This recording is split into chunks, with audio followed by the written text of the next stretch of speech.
hear of the Mansion House and the fact that the Mansion House might be haunted, but you'd wonder, often wonder, I'd be a skeptic now, I have to say, when it comes to ghosts. But as Lord Mayor, you get the opportunity to move in, and we moved in July on Famille, and there's definitely something happening in the Mansion House. And I don't think it's a reasonably benign influence in terms of what's going on. But there's definitely something happening.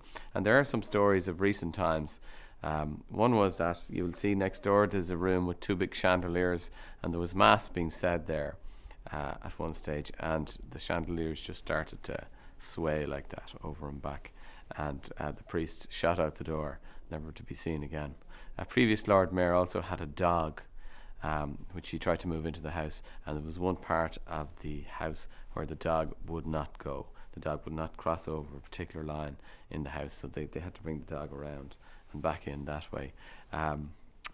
There was a meeting inside in the dining room about 2 years ago, and in the middle of the meeting, there's a big grandfather clock in there, and the clock, which is normally closed, the door just swung open, in the middle of the day, in the middle of a meeting, out of, for no apparent reason. And funnily enough, Brina is our youngest, was our youngest, is now the middle child, and Brina was ill one night. She wasn't feeling great, so she came in Mommy and Daddy's room, and she said to Mammy the next day, "Mammy, when I came in to see you last night, there was a girl with dark curly hair sitting on the couch watching the television," and this was in the middle of the night. So there's definitely funny stuff going on in the Mansion House.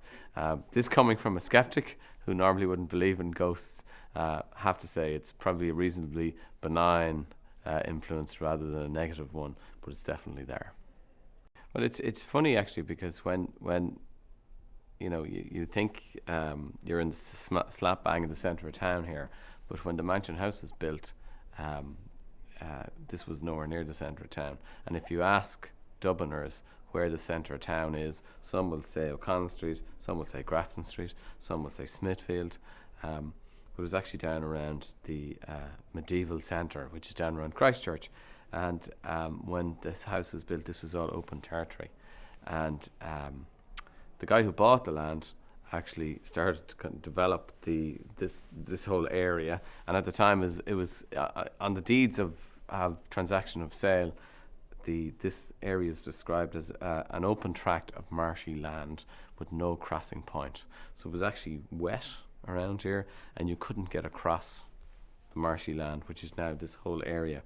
But one of the first places that they actually that he developed was he did a deal with St. Anne's Church of Ireland down the road here, and they actually he let a piece of land to St. Anne's, and that has remained to this day, and there's a very strong relationship between St. Anne's Church and the Mansion House, so much so that the current Lord Mayor is prayed for by name every day at 1:45 in St. Anne's Church, just 50 yards down the road. So it's a curious relationship that has lasted to this day. Does that ever make you feel more reassured? Well, perhaps it. There are times when I say, God, it's kicking in, and the other times I'm saying it's not working.